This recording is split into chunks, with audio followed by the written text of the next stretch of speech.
ceremony. It was on the way, but now officially today it's possible to confirm. Let me mention some elements of the context here regarding the bilateral cooperation between our two countries. It's true that the Philippines used to be linked to many European capitals back then: Amsterdam, Frankfurt, London, Madrid, Rome, and Paris. But today, and for many years from now, it's the only major ASEAN country without a direct flight to Europe.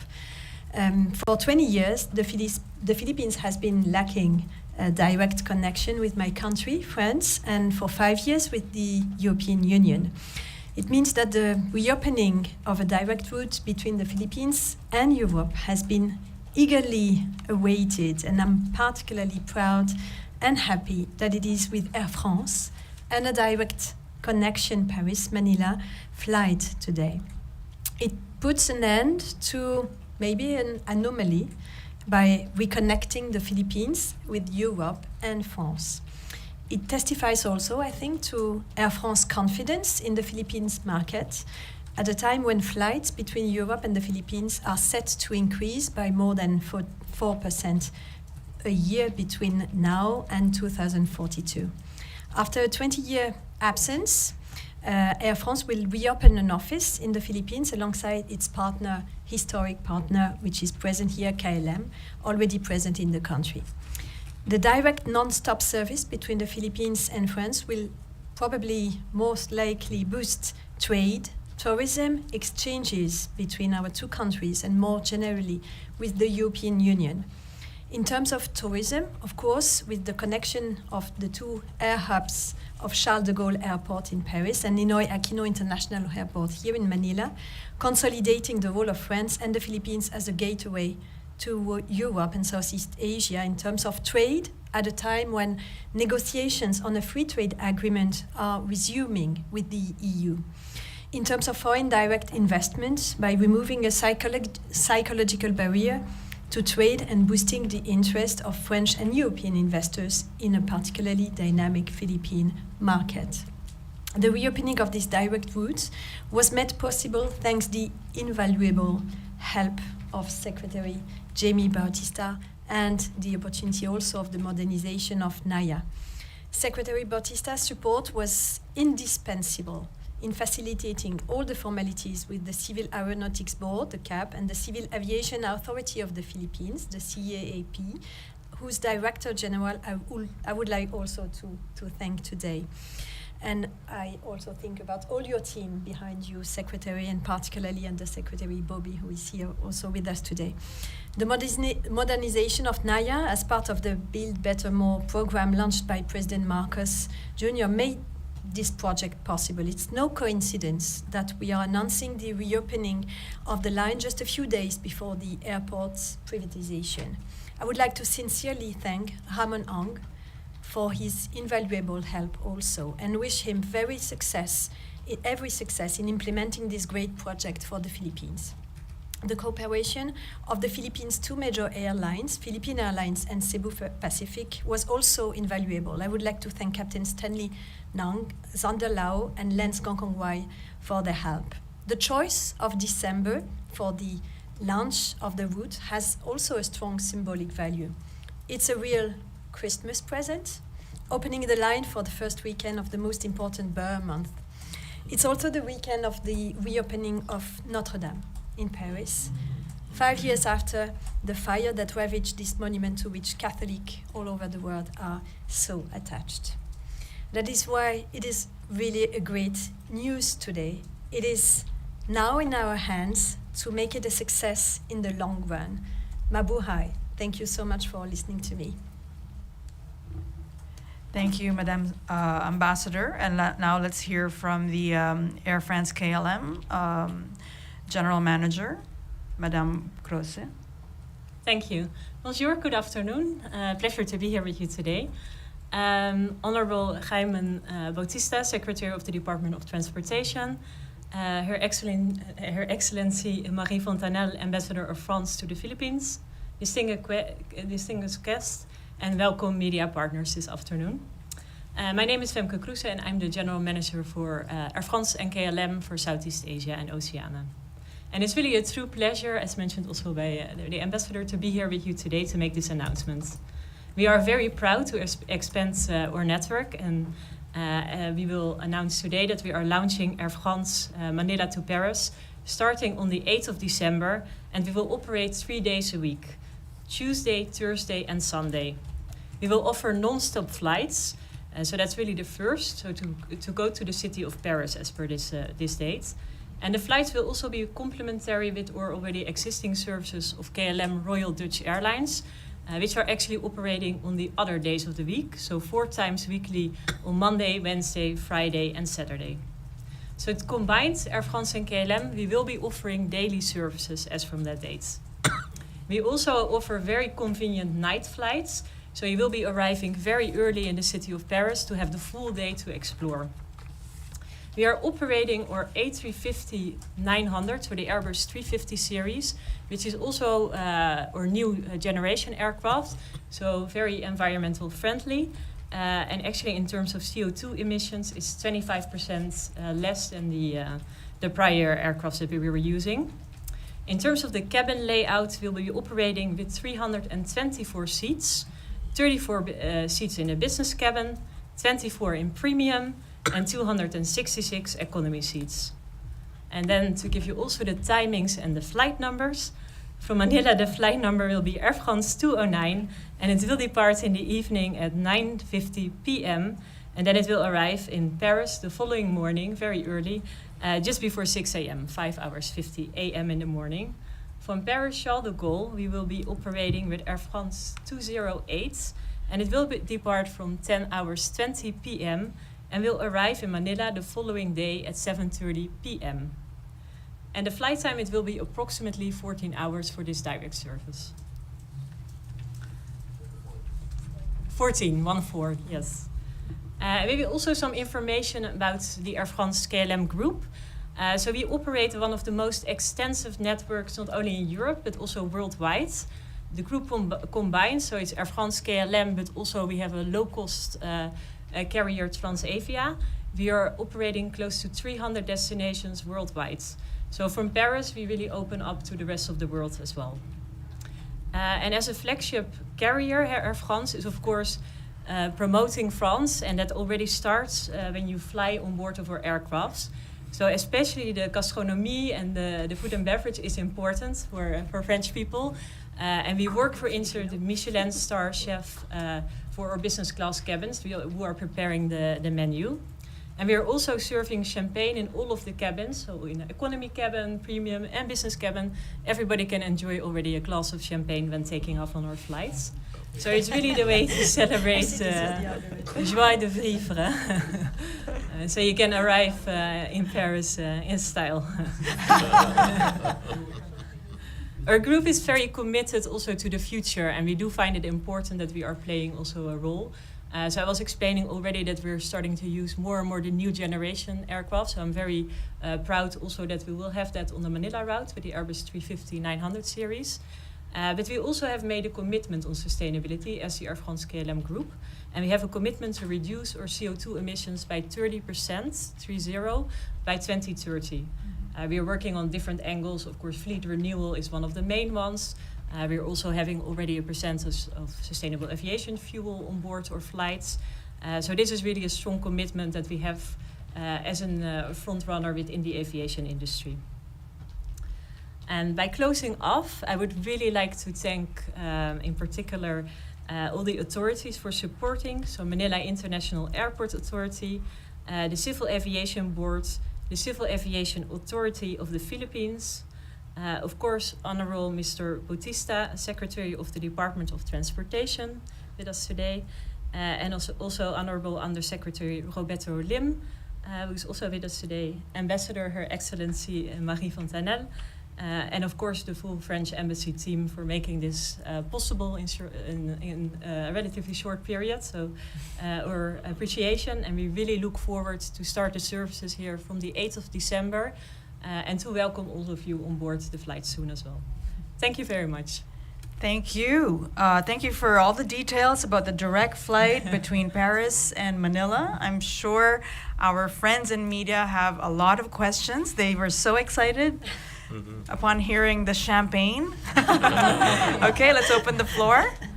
Okay, Katrina Domingo, ABS-CBN. Good afternoon, Secretary Bautista. How prepared is the NAIA in terms of receiving an expected influx of passengers from the opening of these direct flights? Because even without it, we have already encountered challenges continuously and consistently in the country's main gateway.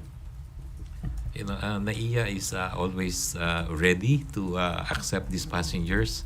Of course, you know that NAIA is a very congested airport, and this is the reason why we are privatizing it and making some more improvements. No?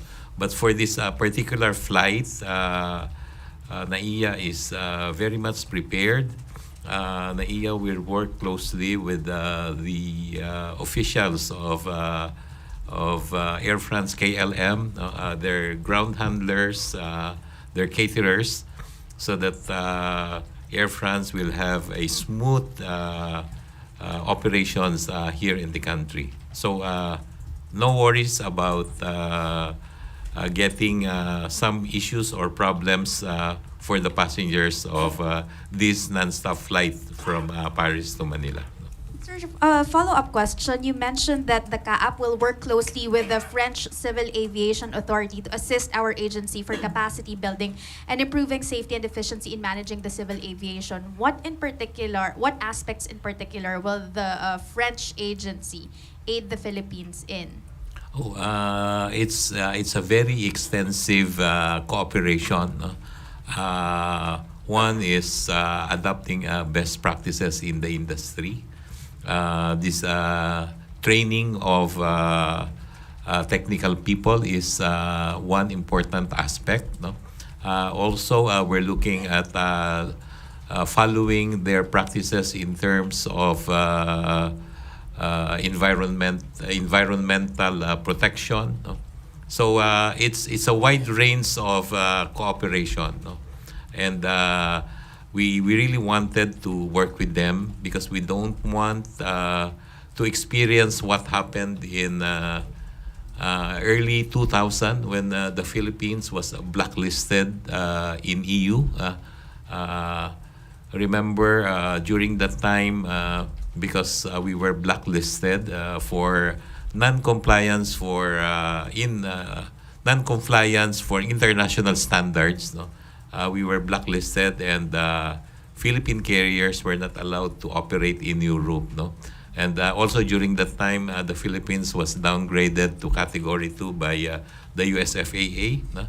Maybe you remember that, which resulted to non-expansion of routes by the Philippine carriers. So, during that time, Philippine Airlines bought new 777-300s, which should be operated to the US, but as a penalty for downgrading to Category 2, we were not able to use those new airplanes. Bought from the US cannot operate to the US. So those are the things that we don't want to happen. The International Civil Aviation Organization is now very strict in terms of regulating different aviation authorities. No? And there is a scheduled audit to be conducted by the International Civil Aviation Organization this coming year, early 2025. No? And with the assistance of the French DGAC, we should be able to perform well during the audit. This is also in preparation for that audit. No? Sir, last from my end, why did the DOTr decide to choose its French counterparts as their partners? Because in 2023, President Ferdinand Marcos Jr. said that he was quite keen on replicating the Gatwick Airport's practices.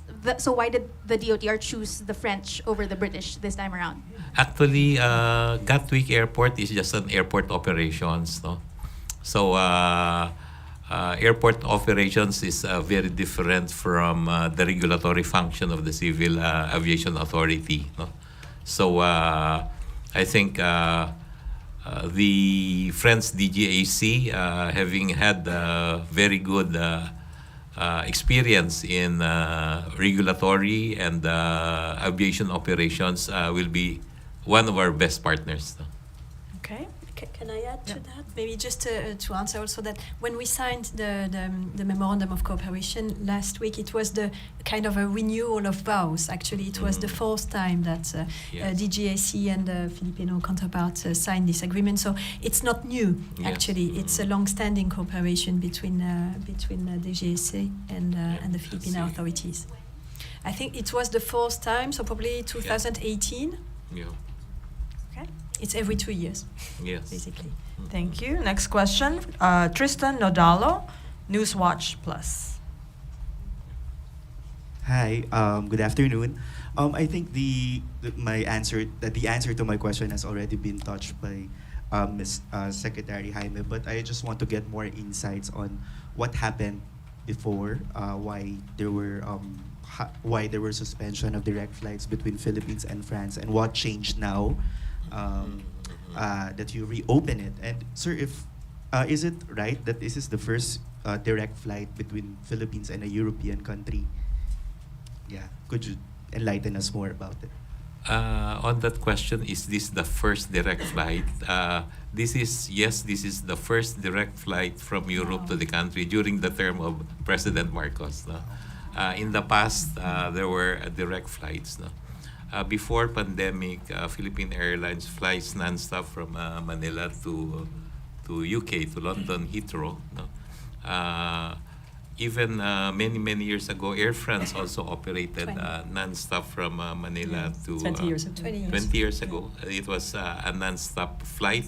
I remember they were operating the Airbus 340 during that time. There were even flights from other countries to the Philippines, no? from Europe. No? But since the pandemic, these flights have stopped. No? The only European carrier that flies to the Philippines now is KLM, but it's not a non-stop flight. It's a flight from Amsterdam to Taipei to Manila, no? And back to Taipei and to Amsterdam. So this is not a non-stop flight. So this flight starting December 8 will be a non-stop flight. For one follow-up question for Ambassador Fontanelle, maybe how do you see this impacting the people-to-people exchanges? For example, in terms of visa applications, are you expecting an increase since you're opening a direct flight between Manila and Paris? So definitely, this is a very important milestone in on the path to strengthening our bilateral relation. We have a long-standing relationship together, France and the Philippines, but having this direct flight, that was really, once again, a request, a Christmas wish from many Filipino and also French partners. I do hope it will have an impact. We are currently trying to adjust the numbers, the hypothesis, but we are doing, that, a lot already in issuing visa. We might be the first country of European Union in numbers of visa every year. Last year was, to give you a number, 37,000 visas issued in this embassy for France. So yes, probably there will be an increase. So we are currently starting to work on this. We have been working a lot on considering the decision to reopen, and now, of course, the work starts or continues in another sense. We have to make this direct flight a success, and the question of the capacity to issue more visa will be at the center of our work. Alexis Romero, Philippine Star. Secretary, do you have figures on how many passengers are expected for every year bound for France? Actually, we don't have right now that figure, no? But we'll get back to you. We'll ask the Department of Tourism, who's really working on these projections. No? Okay. Vance Fernandez, DZRJ. Yes, Good afternoon. How can DOTr sustain a a non-stop flights, no, sir, between Manila and Paris. Kasi yung PAL previous direct flight from Europe were matched by a very low fares from European airlines. Any reaction on this? Well, I think the question should be directed to Air France. No? Air France. The question is exactly, could you repeat? Yes, how can DOTr sustain a non-stop flights Or how between can- Manila and Paris? How can KLM Air or France. Air France sustain? Yes, Air France, rather, no? Kasi the PAL's previous direct flight to Europe were matched by very low fares from European airlines. Mm-hmm. Yeah. Yes, any reaction on this? Yeah, of course, you'll be offering the non-stop flight, so that's also an advantage to have that. For Filipinos, we know that Paris as a destination is very attractive, right? It's the second most visited destination in Europe, and we will be offering competitive fares, as competitive that it can make its work for both Air France as the airline, but also for the Filipino community and the French community to be able to travel to Paris and to discover both Paris and the rest of the network. We make sure we have good fares in the place to make this work. Do you have any amenities if you are going to ride to your airlines? Sorry. Yeah, Amenities. on board. Amenities. Champagne. Aside from the Champagne one is- you told us. Aside from that. You would like to know also a bit of an idea on the fares? Is that Yes. so? We are actually launching the flights in the system just in the next hour. So we're starting the sales only today. In terms of the fares, yes, I do have some first insights. We'll having the economy fares. We'll have it starting from $12.58 US return fares. 12.50. 1258, yes, return fares. Reasonable, very reasonable. But we will also be launching some promotional fares within the next period. For this, I don't have the exact fares yet, but stay tuned. Yeah, we're really launching today in the system. Yeah, as mentioned, we have been working very much on getting all the necessary approvals. And yeah, stay tuned for more details on the promotional fares also. Thank you, sir. Can I add? Yeah, on go that? ahead. Yeah, sorry. Maybe not as ambassador, but as citizen and someone who sometimes also go on the booking website, and you know how it goes. I mean, sometimes for the exact same plane, you can have, well, a different bunch of fares. So the important thing is to get tuned, and promotional offers will probably be very interesting. So if you want to benefit from them, please go and watch. Maybe, and it's not my hat, sorry to say, but it's always the question of if the direct flight is a success. Of course, it will help reduce the price. You know, it's the law of the market. So it's really difficult to have a definitive answer on that, because it really depends We on need to see that, the success. So it's of course a challenge for all of us, I would say, to make this direct flight a success. And we will learn by doing, because Air France has been out, I mean, not KLM, but Air France has been out of the country the last 20 years. So they will have also to catch up with how it goes here. Exactly. And maybe to add to that, indeed, it is in complement of KLM. So we have, of course, 7 flights a week, one non-stop and one with a short stop in Taipei. So we also have more capacity in the market, right? So we have more opportunities for you to book flights and to get access to fares as well. Thank you very much. Let's go back Thank to you. Alexis Romero, Philippine Star. To Femke, how would you describe the Philippine market? Yeah, Philippine market has always been on our radar. It's of course a market that is growing rapidly. You have a GDP of over 5%. So it's been always on the radar of Air France, especially our network teams in head office. Southeast Asia as a whole, and Asia is for us a key strategic market for Air France and KLM. And Philippines has our interest. We had operations in the past. Of course, post-COVID, the full airline industry situation has been complicated. So yes, we're very happy to announce it will be a challenge, but with the Philippine market growing rapidly, with the GDP you're showing, knowing that Paris is the second most visited destination by Filipinos in Europe, we do believe there's a strong market. Also, of course, what makes Philippines market interesting is the seaman market that is here, the marine and offshore market that is quite big. This is a market that we serve already with KLM today. And for sure, we also will have opportunities to accommodate this traffic on the Air France non-stop flights. So it's for us a very interesting and strategic market. Thank you. Yeah.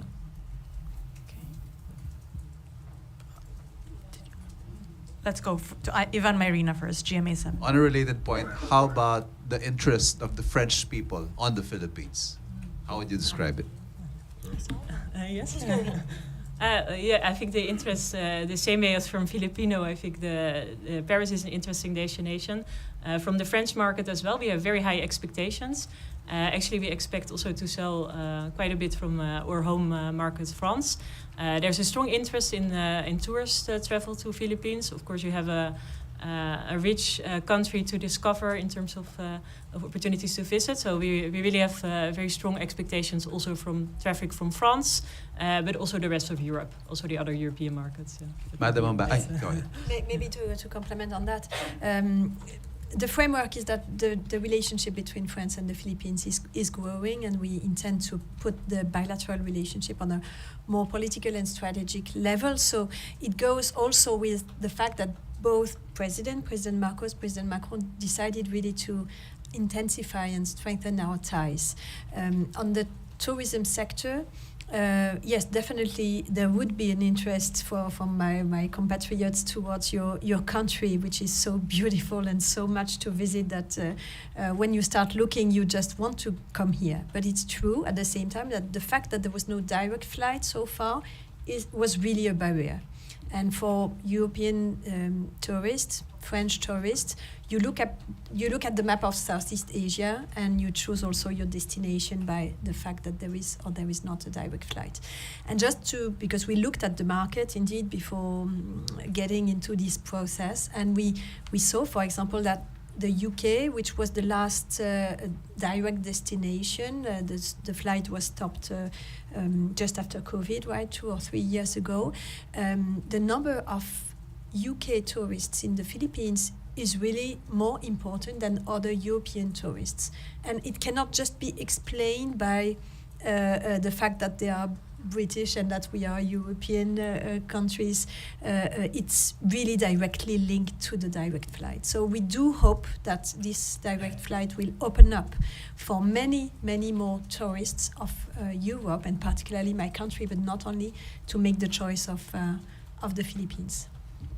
Just one quick clarification, Madam Ambassador. You said 37,000 visas issued or applications received? Issued. Issued. Thank you. Last year, in Thank you. 2023.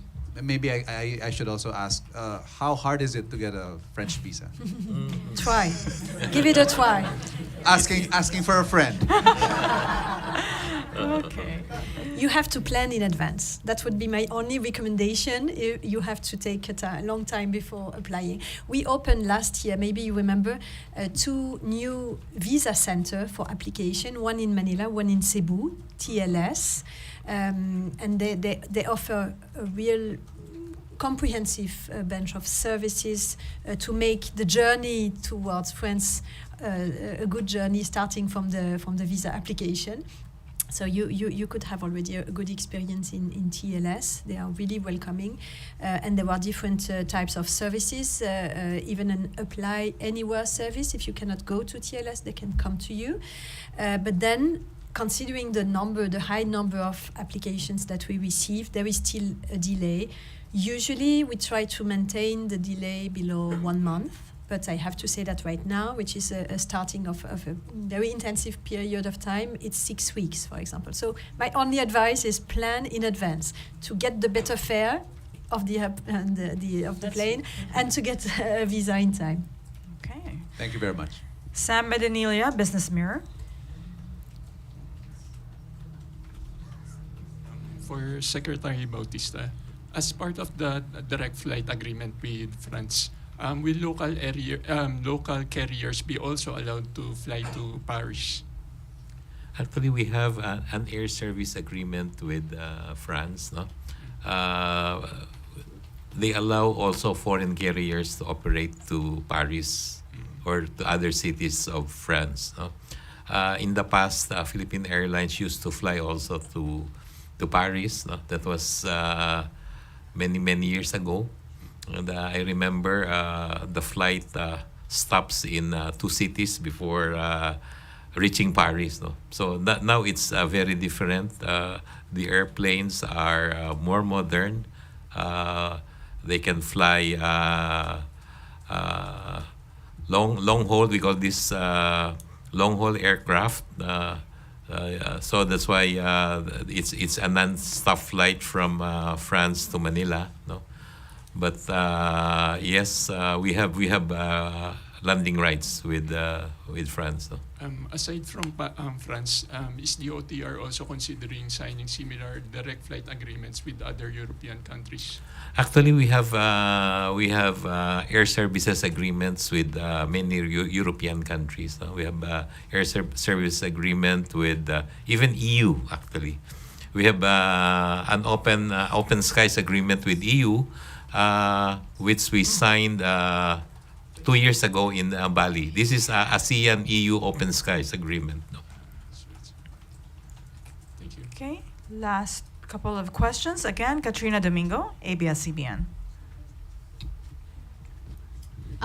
Good afternoon again. All 3 officials have been quite consistent in saying that it will be a challenge to make this direct flight between Manila and Paris a success. What glaring hurdles are you seeing right now, and how do you intend to resolve them in the near future? Actually, we have already approved it, no? After facing all the challenges. One of the major challenges that we experienced in having this is the slot availability. No? Because MIAA or NAIA is a very congested airport, no? But we were able to find a slot, no? Because Air France should leave sometime between 9:50 to 10:30 for it to be able to arrive in Paris early morning, no? And I think that's what Air France wants, and they don't want to stay much longer here in Manila, because I understand that the airplane arrives at 7:30 in the evening, and it cannot leave immediately because the airport in Paris is still closed. That's why it has to leave between 9:50 to 10:30. No? So that's one that we were able to solve. No? And that's quite important, the early arrival also in Paris, to ensure that we have all the connections to the other destinations. If you think about the seafarers, the marine and offshore segment, there's quite some demand also to influence UK, Northern Europe, Central South America. So we want to make sure that from Paris also the connectivity is good, and Filipinos can also connect to other destinations from Yes. Paris airport. Yes. Okay. Maybe to add, just because the question was for the 3 of us, right? So, when we look and we know the long way that had to be overcome to arrive here today. So when we see all the steps that we had to solve, it gives us confidence that the following steps will be also solved in the future. But I think it's like, I don't want to talk in the shoes of a private sector company, but commercial issues is always a question of competition, and the success is never written in advance, right? Otherwise, there wouldn't be any difficult investment to be made. So the fact that we are cautious and that we know that we will have to overlook the implementation of the direct flight is just a precaution to be sure that it will be a huge success, what we really do think. And it is already a great achievement why we are here today. Okay. Yeah, of course, the connectivity is very important. The period is quite short as well, right? We'll have our first flight departing from Manila the 8th of December. So the booking window is relatively short, so that makes it a bit more challenging. We also know that the market is a bit more late booking. So indeed, we do have confidence that this will be a success. that combined with the non-stop service and having the connectivity to go to destinations beyond Paris, we think there's quite some potential for these flights. Special perks for the maiden flight. Special perks for the for the inaugural flights. We'll come back on that. Any suggestion? Secretary, did you want What are- to say something? Actually, one of the challenges is for us to be able to finish all the requirements. You know that there are documentary requirements that government agencies need. No? For one, there's a requirement for SEC registration. There's a requirement for CAB hearing. No? And we tried our best to complete all this so that Air France can make this announcement early so that they can also sell the tickets. No? As mentioned by Ms. Croes, the market normally buys ticket in advance. No? And with the earliest announcement, Air France will be able to sell more seats no? Before Christmas. No? So we will be launching this afternoon in the system. This afternoon. Okay. Yes. So a lot of great So you're news. having the first announcement. We will be launching after, yes, later this afternoon. Well, I think we have explained a lot of great news today. Thank you so much for choosing to announce this great news of direct flights between Paris and Manila here in front of the Malacanang Press Corps.